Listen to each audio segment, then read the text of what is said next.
Hey guys and girls, Bored now back with you on this video. I'm gonna be talking about Pluribus, Season 1, Episode 3. It is called Grenade.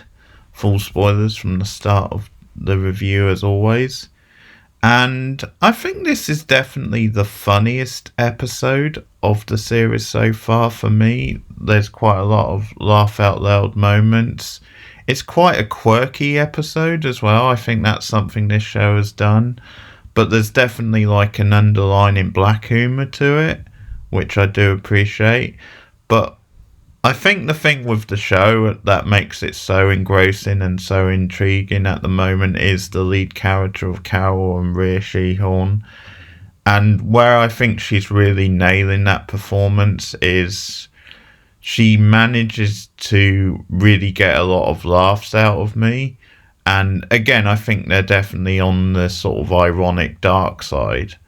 But at the same time, you really see how the characters are at breaking point in this episode and how she's really taking a stand against a lot of things which this new system is standing for, and how she feels her privacy is being invaded, and how a lot of the stuff is getting quite personal when it comes to her past relationship with Helen. And that's how we start. We start off in the past with her and Helen going on this trip to Norway. They go to this quite fancy sort of like underground hotel, which literally they're sleeping on ice. And that's a very funny scene with her reacting to them sleeping on ice. But it's another insight into the kind of contrast in their relationship, where Helen just sees this as like the most romantic way to spend the weekend, and Carol just can't get past the fact they're sleeping on a block of ice as a bed. She dismisses the Northern Lights as like a screensaver, so if that doesn't sum up how cynical Carol is about life and about these things, then I don't think anything will. But it's a very funny scene, but it's another good insight into their relationship in the past. And it's definitely, again, digging at some of the big themes of this show so far, because this idea almost of like luxury hotels, luxury locations, and the modern life, and how, you know, things like travel blogging has really taken off and as an online thing.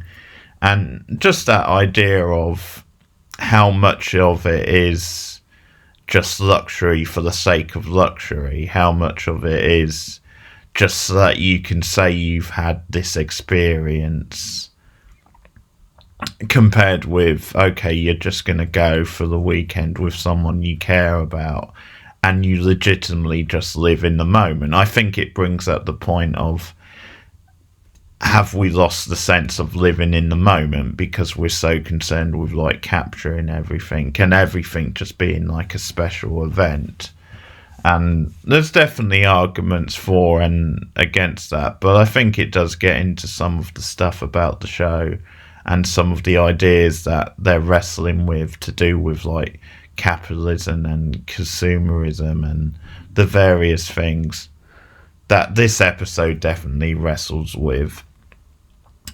Because one thing I forgot to mention last week when I did the opening two episodes is then Sarjon, the helper, the one Carol communicates with, she has taken on the form of a female version of the lead character in Carol's book.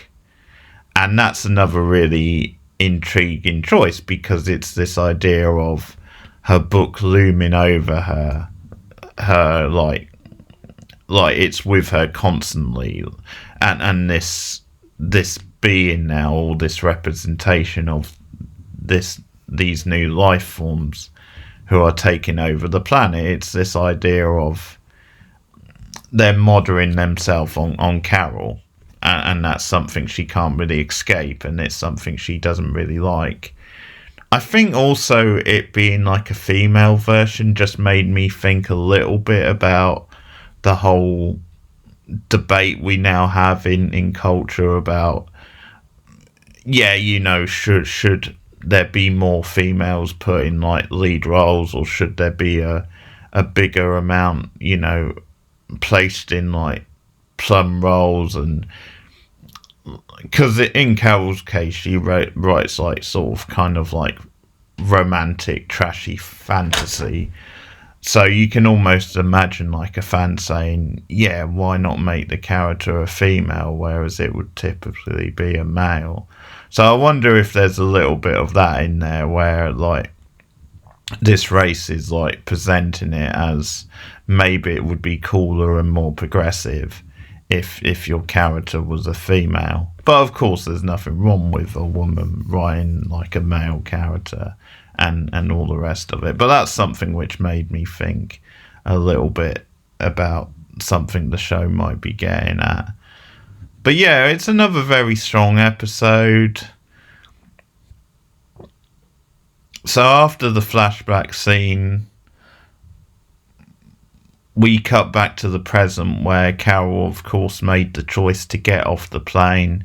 She was just going to leave and let Sargon go off with the Flash, like Playboy type character who wanted to.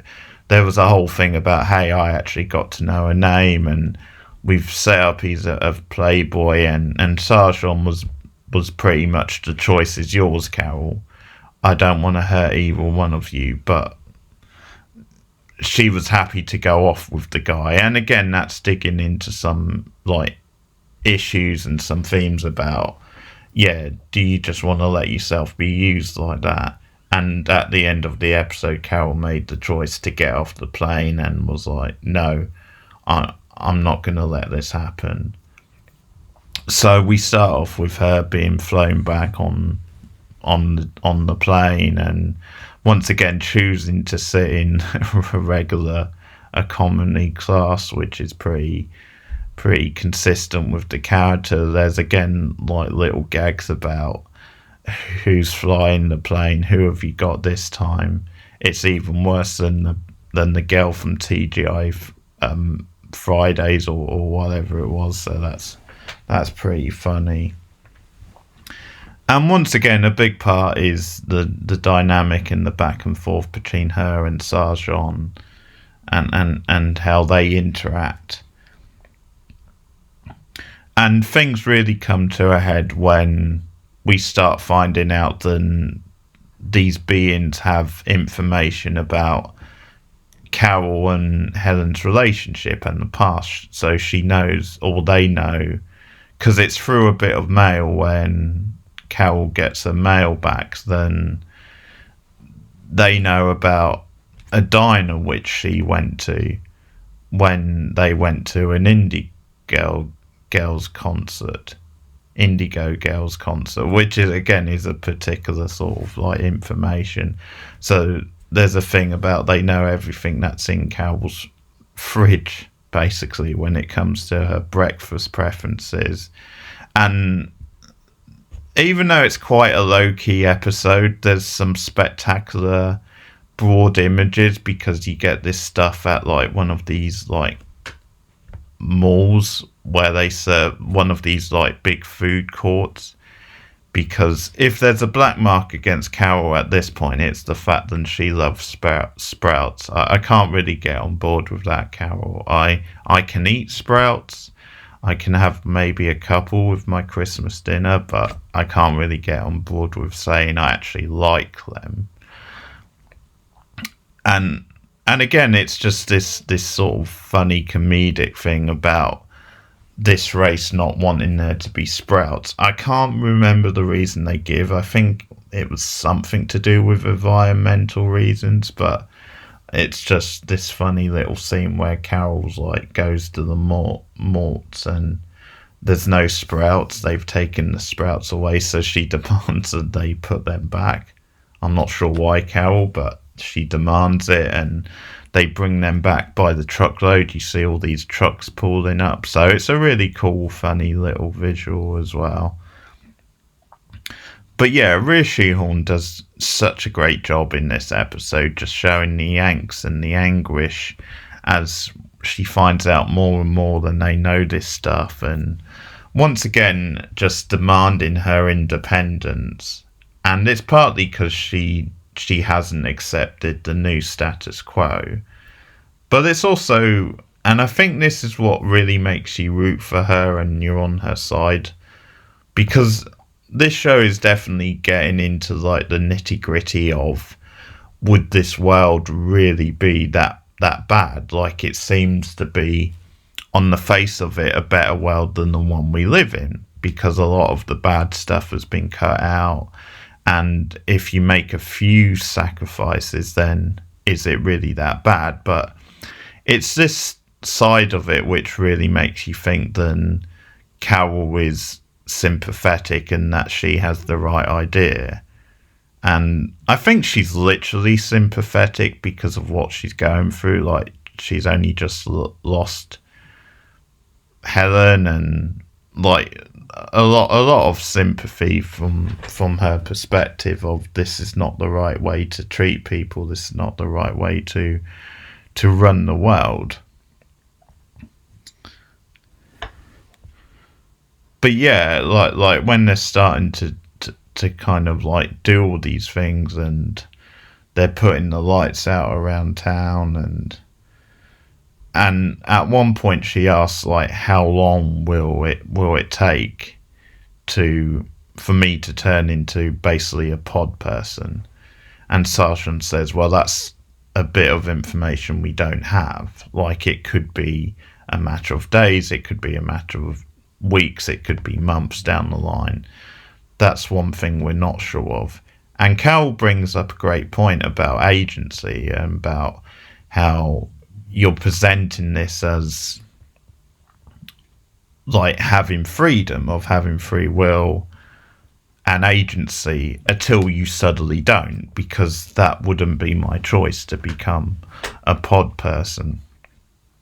And I think it probably is the one big gotcha moment of the episode, because Sargent doesn't really have a big response to that. She doesn't really have that much of a convincing argument, because she just said something like, well, when it happens to you, you'll see it is the right choice, it is the right way to go. And she uses this analogy of, like, you're drowning and I'm throwing you a life preserver, or we're throwing you a life preserver, and Cal just doesn't see it.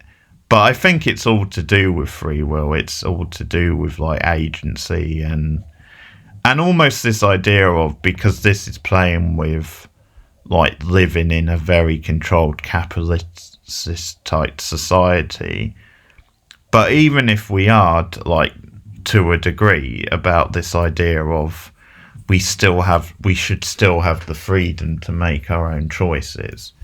And if we choose to live under this society, and we choose just to make the best of it for ourselves, because it obviously is a limited choice, you can't really control at the end of the day if that is the way things are, then that's better than having a race come in and like dictate it to people.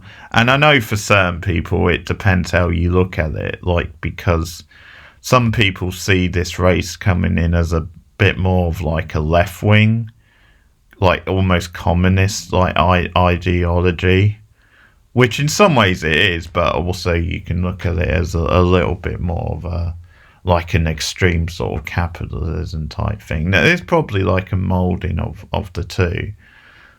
But yeah, there's a lot of sympathy in this episode for Carol, when she just insists and Helen is off limits.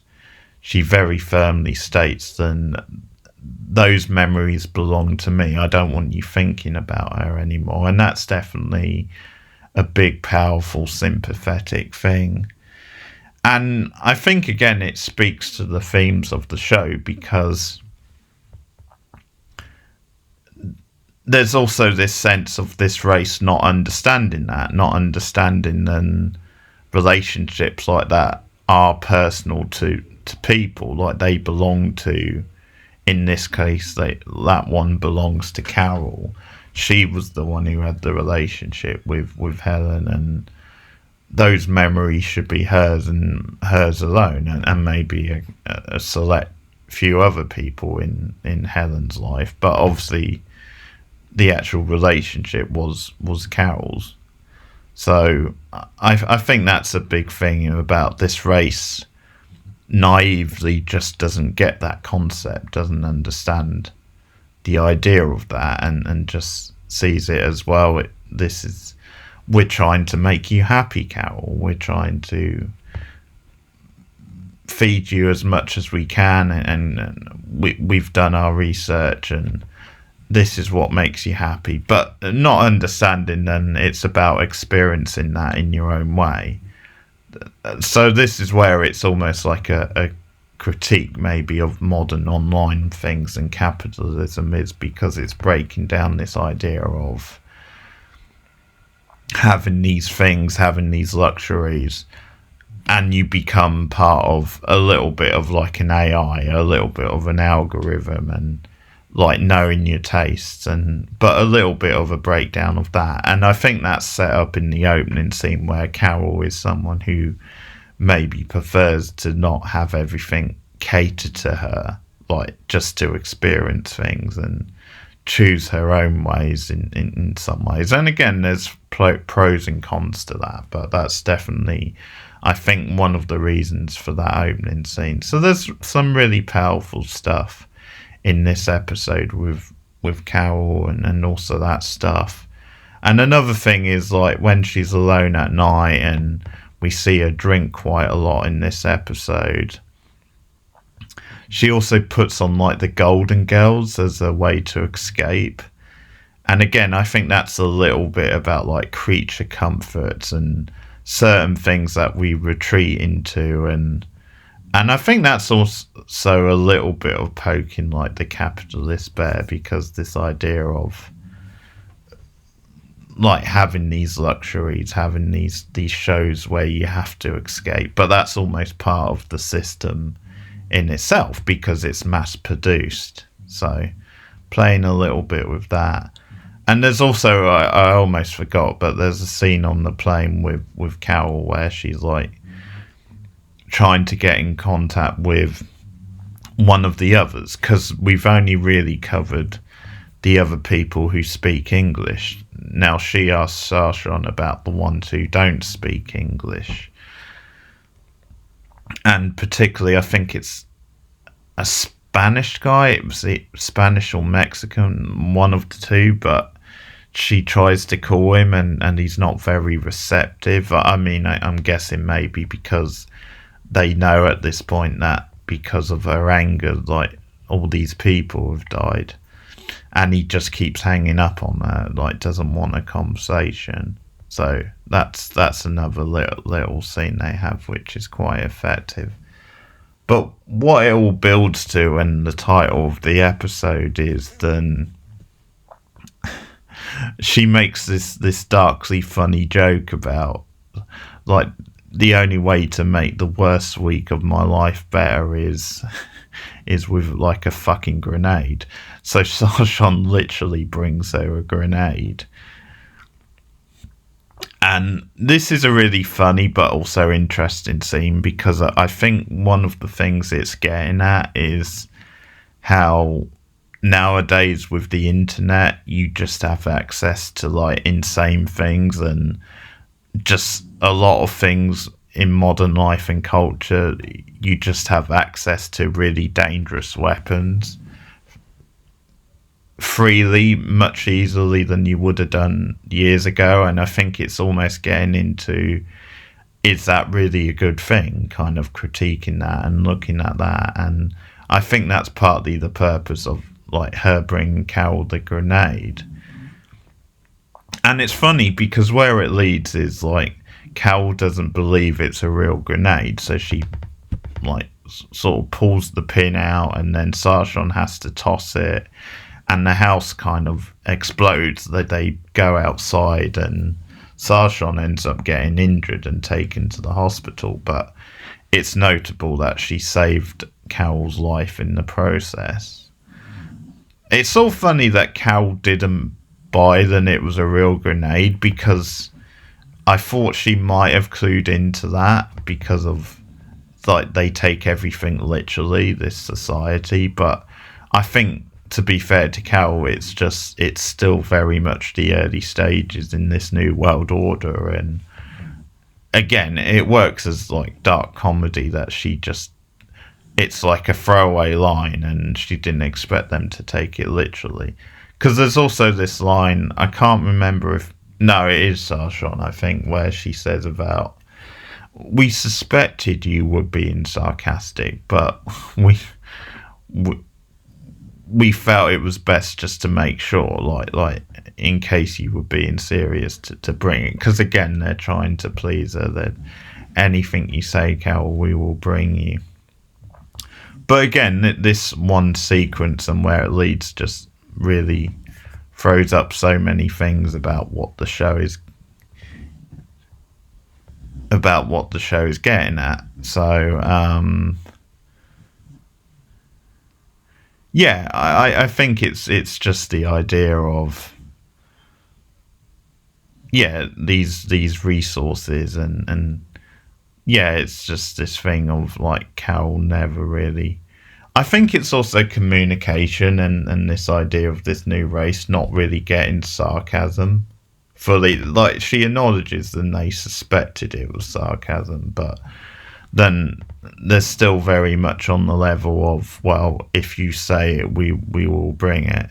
So again, it's a little bit about, I know someone else I follow online has compared it to AI, so maybe it's that idea of an AI or like some sort of computerized presence wouldn't have the whereabouts, like the moral compass, to kind of shift through it and say, okay, she's just being sarcastic, let's not bring her an actual grenade.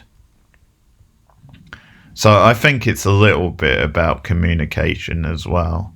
And yeah, Sarshon almost dies. Carol takes her to the hospital, so again, that makes you like Carol a little bit more also, because she's still got the moral compass.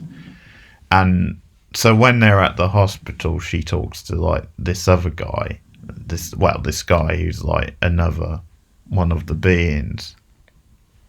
And again, it's a really funny scene. I do think this is the funniest episode so far, but of her just running through all these things, and he keeps like, if I told you to get me this weapon, would you? He keeps saying yes.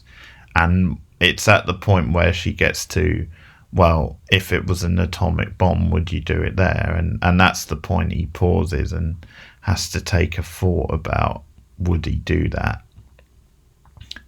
We might actually question that, is the point he gets to there. So once again, it's getting into that stuff, and it could possibly be something the show explores.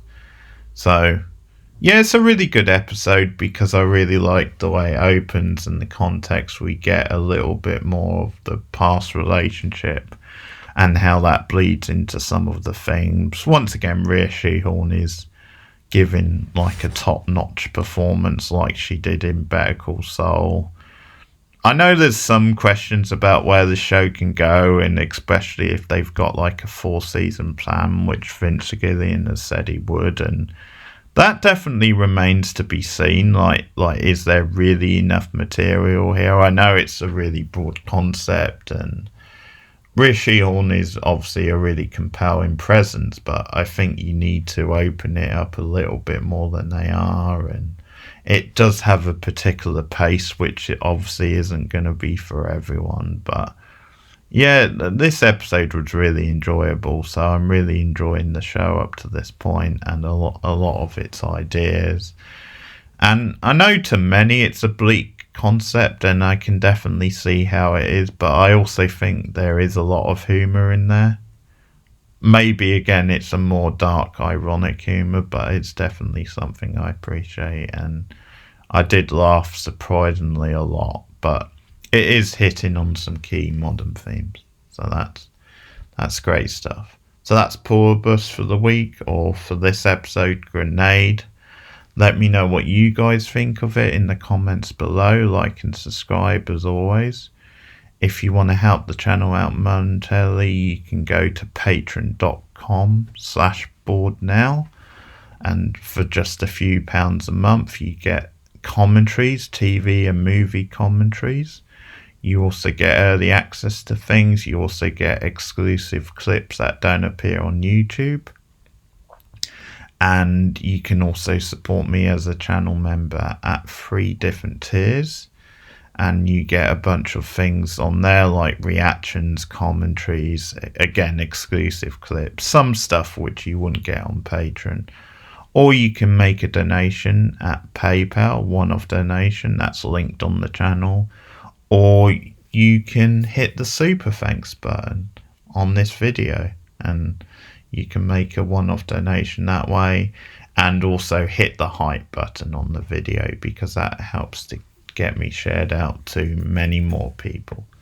So thanks everyone. I'll be back with more Pluribus soon. I'll be back with other new TV shows. I'm going to be covering The Beast in Me, the new Netflix series with Claire Danes, so look out for a review of that. But more TV coming up soon. Thanks guys. See you soon. Bye.